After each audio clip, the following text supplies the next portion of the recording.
Solving the funding problem in early years education. The UK's government scheme of offering 15 and 30 hours funding is driving early years crazy. And now it seems the solution is by putting early years in schools, it's going to solve all the problems. Hi, my name is Jarrod and welcome back to our channel PeopleBunch. PeopleBunch is the paperless solution to overseeing your setting or branches. PeopleBunch, empowering education.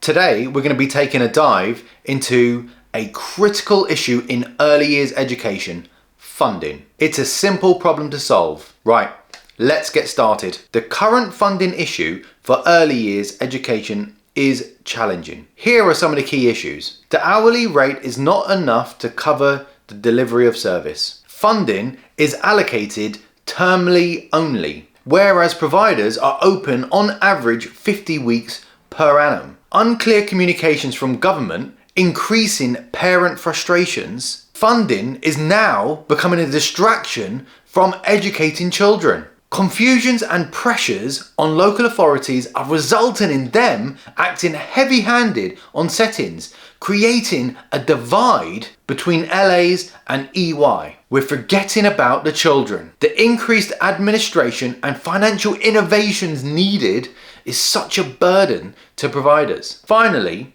Ofsted outcomes that are RI or less can result in the funding being withdrawn by the local authorities, creating unnecessary stresses, pressure to an already overwhelmed sector. Ultimately, early years settings are being shoehorned into a schooling system, with providers being held ransom by Ofsted outcomes and LAs to comply or risk having their business destroyed. Now, let's look at the solution. It's simpler than you might think. It requires honesty and trust. Government to stop talking in hours, but rather money. This metric is aligned with parents and providers, and it will be transparent to show what is actually being funded. Government to make it clear to parents what EY actually receives in their pocket before everyone else takes their cut. Yep, the funding is shared out before it actually gets to the provider. Allow early years to use the funding to subsidize their delivery,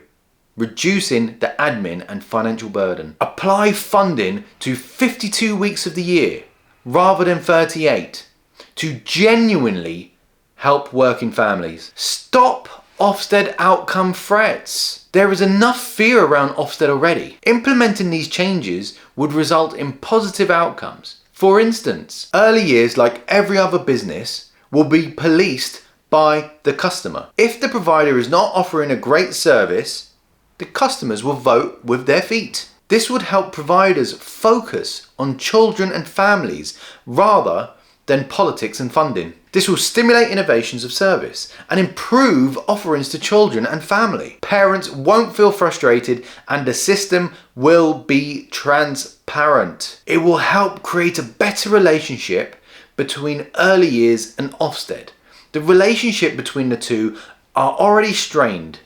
Better collaboration will ultimately have better outcomes for children. In conclusion, clear and simple communication and solutions will ensure that both early years and school service models can coexist and thrive, leaving room for further innovations, allowing early years to serve children and families better. It's time to stop shoehorning early years into the school system, thinking it's going to solve all the problems. For all of those who have been watching up to this point, you are the people we're serving. Thank you so much. I think I can speak on behalf of the majority of providers when I say that early years settings want to offer a great service. They love catering for children. They adore their families. Let's encourage and support that passion. Early years education is essential. Please like, share and subscribe for more insights on improving our education system. If you want to find out more about PeopleBunch, pop over to peoplebunch.com, the paperless solution to overseeing your setting or branches. PeopleBunch, empowering education. Thank you for watching. Goodbye.